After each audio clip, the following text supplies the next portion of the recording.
Hi, Steve Addison here for the Movements Podcast. A podcast for people who want to multiply disciples and churches everywhere. Today we're talking to Will Burnham about growing leaders in the field, and his field is a refugee highway from Greece well up into Europe. Reality has not changed that much. Refugees still continue to come. They've been coming for decades now, just different times where there's heavier waves of refugees coming in than others.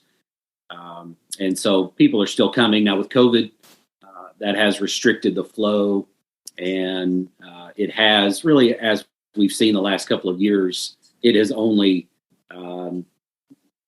made it worse as far as the longevity of how long someone's going to have to stay in a transitional state like they do in Greece. You know, Greece is not the intended destination for the majority of refugees. There's not much there for them. Greeks themselves are struggling with unemployment. So the ideal is to move on and to be placed somewhere else. But the system is backlogged, and refugees are forced in the first country that they land in the EU. They have to stay there to be processed. And in Greece, there's refugees that have been there now for 3, 4, 5 years. Is there another wave coming with the takeover of the Taliban, or are they restricting whether or not people can leave? They're restricting now. I mean, you all of those that got out initially, not all of them got on a plane to get out. A lot of them are crossing land borders, and so there are, who knows how many that are making their way. The reality is the majority of them, if they're going to try that, are going to make their way to Turkey and try to get across the Aegean Sea. So that a lot of that just depends on their ability to get there right now with the COVID restrictions. I don't know what those are.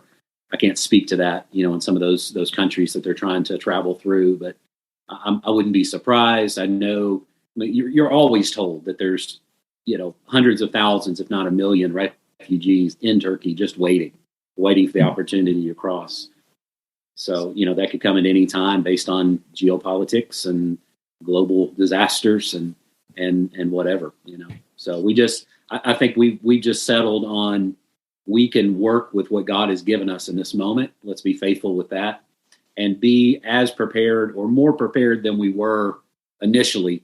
When that first wave came through 2015, 2016, we were not prepared. Nobody was prepared strategically for something like that. So we've learned a lot from that lesson, and, feel like we're in a place, throughout, not only in Athens, but throughout Europe and some back into the Middle East as well, with trained up, ready to go nationals that are insiders that are, ready and already planting churches and making disciples. So if that wave comes, I can say for sure that we're more ready than we were before.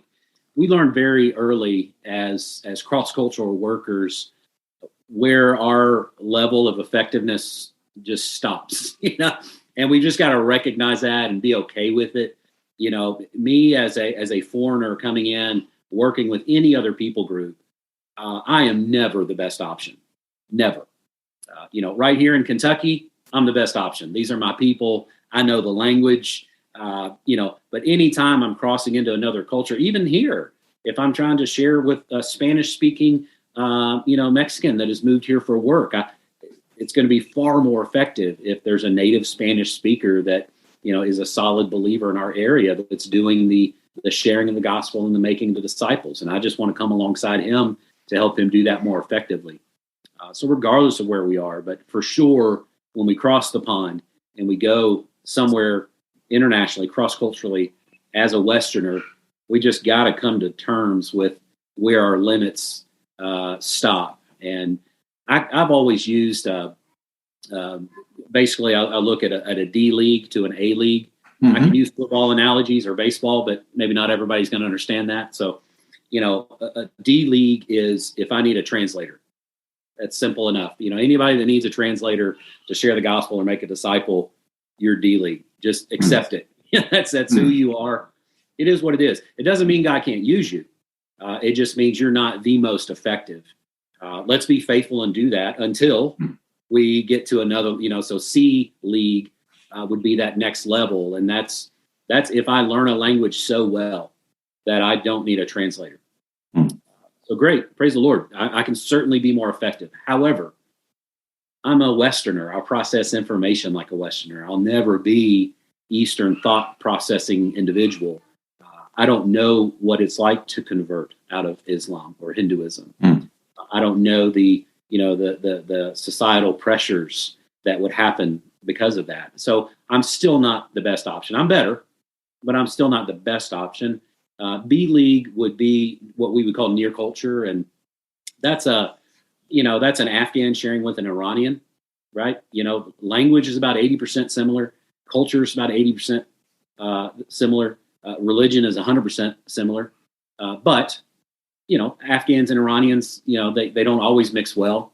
Iranians have kind of looked down on Afghans throughout history, and Afghans have felt, suppressed by Iranians. So it's not best, but it certainly is better than me, even as a C leaguer who has that language down really good. And then A League is an insider. And A League is an Afghan sharing with an Afghan. By far, is the most, all of us would agree with that, is by far the most effective worker for sharing the gospel, making disciples, planting churches, and raising up leaders. And so then I feel like our responsibility as cross-cultural workers is to find A-Leaguers. And I'm looking within that population of believers. Typically, by the time I meet them, they're already a believer. Sometimes I think if you look at movements globally, the majority of the time, it's an insider that was already a believer, that probably was bilingual, that someone was able to have a conversation with them, hear their vision, cast some vision, come alongside and train and equip and release. I think you would see that in many movements, modern day movements. And so, okay, I need to try to find those types of individuals. And so at that point now, I'm just looking for the faithful, available, teachable, reproducing, A-League individuals. And that's who then I would come alongside to try to train and equip and encourage and empower and release. It's something to pray for, to ask God for. God, would you provide us these individuals? Because we know that's best. We know that that's highly effective. And we knew early on in our time in Athens that we needed to find these type of individuals. And so we'll use Danny as an example. Danny is a Kurd who left a war-torn country and made his way to Turkey as a refugee. He's a young, single Muslim who, because of war, because of infighting, had already given up on Islam and would consider himself an atheist. While he's in Turkey, as we hear often in the testimony of Muslims that come to faith, he began to have dreams. And it was a recurring dream that he would have night after night.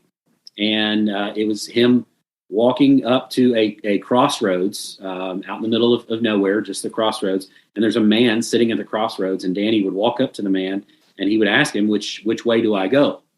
And the man wouldn't say anything.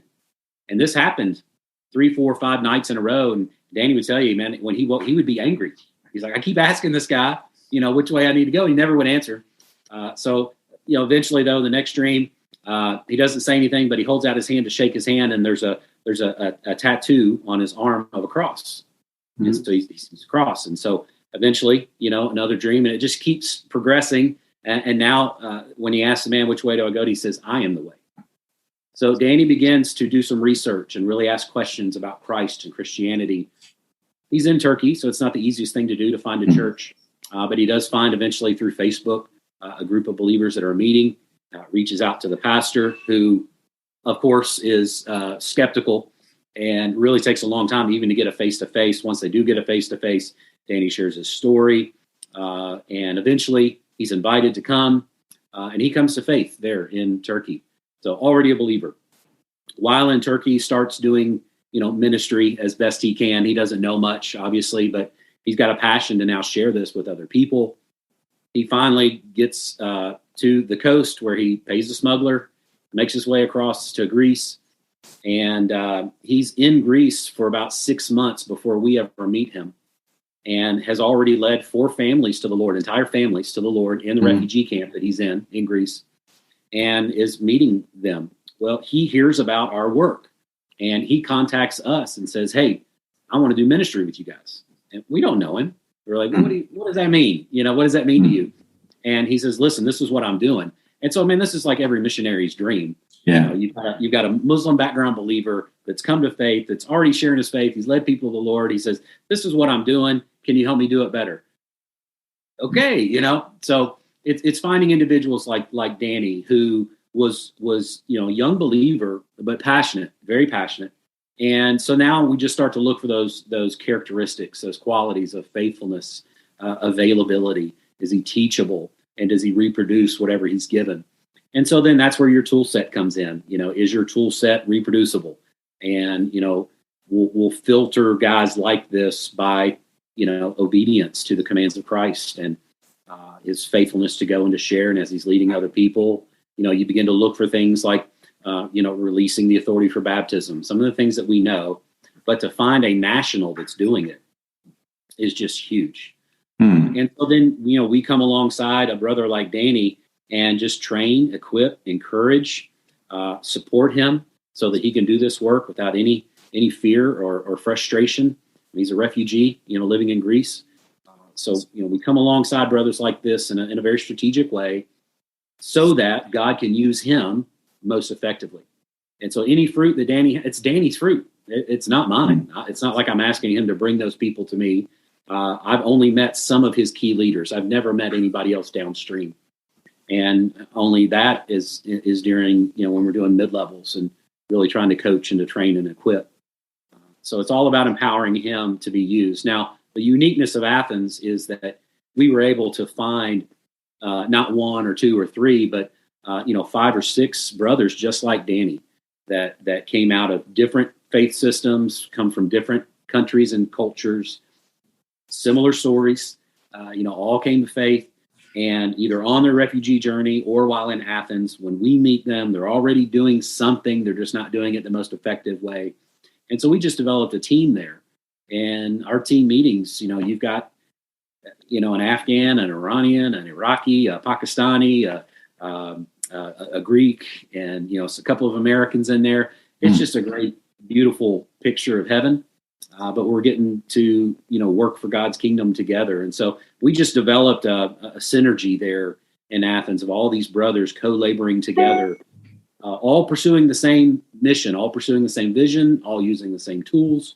And so it just created this synergy where we were able to really, really work hard. And so really the investment of those last 3 or 4 years, just seeing God at work, not only there, but now as their people have been relocated to Germany or Norway or Finland or Spain or Italy or Bosnia or wherever they are, on their journey, some even in Danny's work have prayed and said, we need to go back to our home country.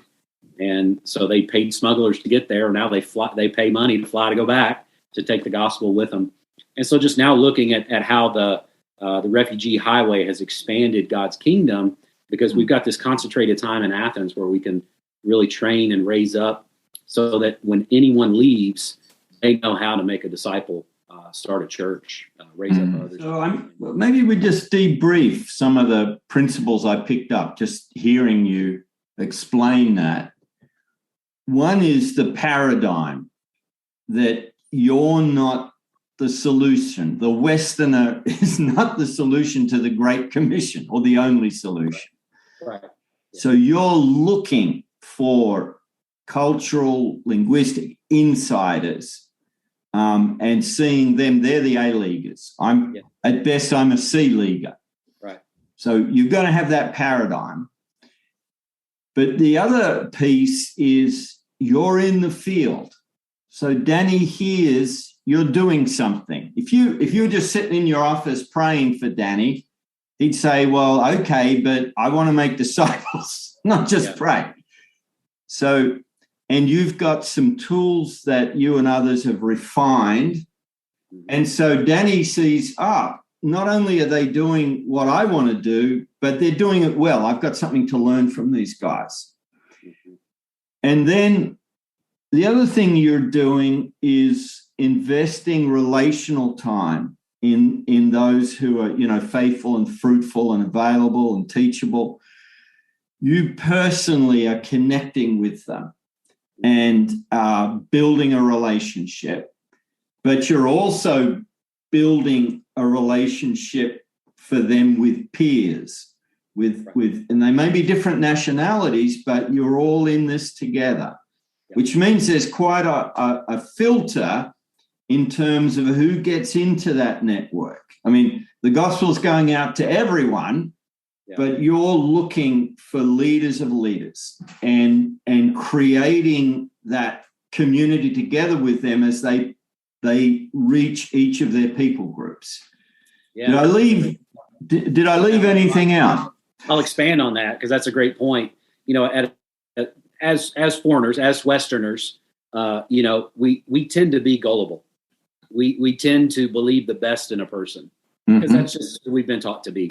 But as we all know, that's not the reality. And what these brothers started doing, even when it was just 2 or 3 of us, they would help do the filtering much better and much quicker than I could.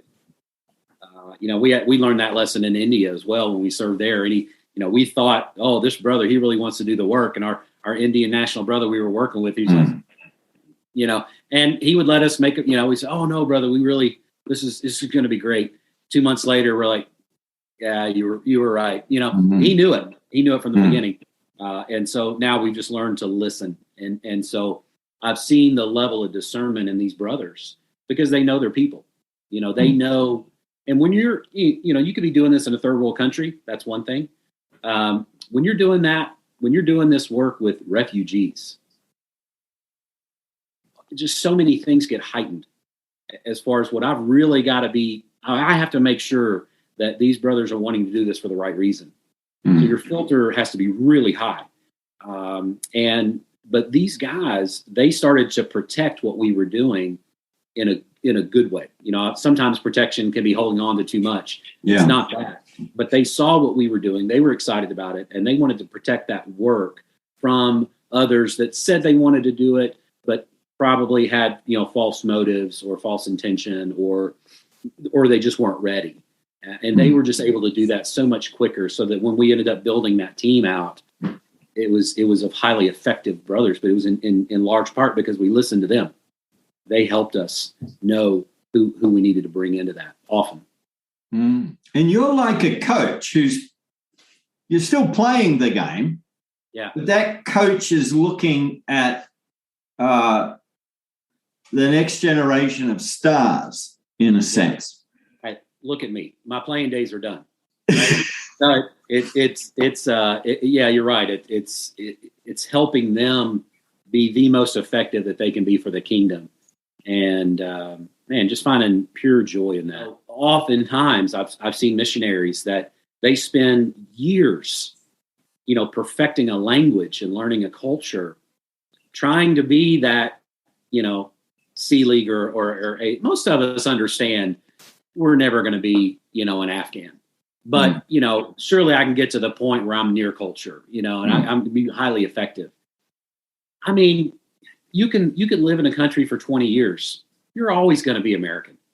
You're always going to be Australian or Brit, whatever. You're never going to be the best option. And so, I'm not trying to cut corners. I'm just saying, what's the most effective? And the most effective, and let's think about it too. I mean, where in the world are there no believers? I mean, there's some places, but let's be honest. Most places where we have Western missionaries, there's already believers. And where there are believers, there's somebody there that's a potential L3, L4. There's somebody there that's already out sharing the gospel. And it's just about finding them. But I mean, you made another good point. We've got to be doing it, So yes, I'm D League or C League. I'm in another culture. But I've still got to be doing the work, just out of obedience, to the commands of Christ. I just recognize I'm not the most effective. I'm blubbering my way through it. But praise God, if He sends me another believer that says, "This is what happened in India. Hey, I saw you guys sharing in the park, and I'm here to tell you were doing it wrong." Praise the Lord. Help me, brother.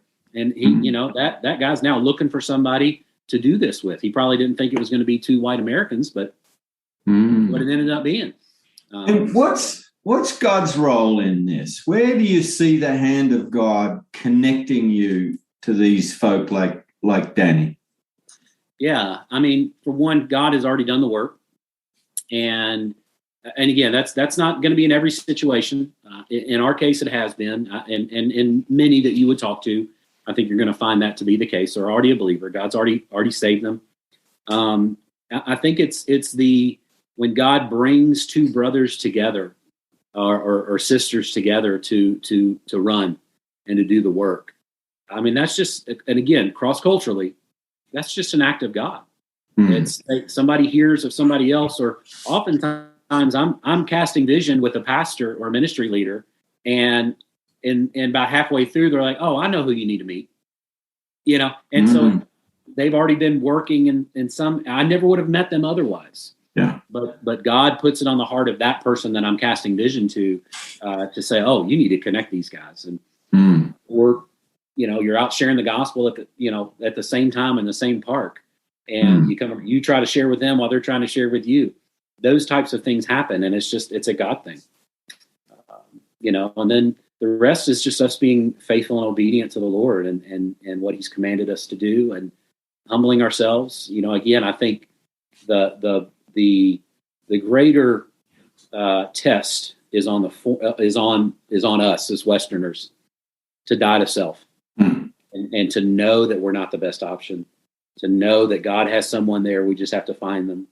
And I'm just saying it would be worth our time I'm not saying don't learn language and culture. But don't learn it and do it for so long, assuming you're going to be the best option. Give equal amount of time to finding the believers that are in that area, cast vision, go out, do it yourself, and see who comes alongside, or who's always just kind of watching from the back of the room while you're doing it. That could be a potential national partner in the making. And then there's some best practices. I mean, very rarely are they going to be an existing pastor. It's just the way that it is. Very rarely, and I'm not saying it can't happen. But very rarely are they seminary educated or in Bible college. It's usually the least of these. It's usually those that nobody else wants to touch. That certainly has been our case every time that we've worked with a brother. It's never somebody. They're never somebody else's first choice. They're rough around the edges for a reason, but it's what we need. You look at the disciples. What were they called by the crowds? Unschooled, ordinary men. Many of them fishermen. You look at that and say, man, we need to be looking for those stinky, smelly fishermen among our people that are a little bit out there that nobody else wants to work with. That might just be a brother that is going to start a movement.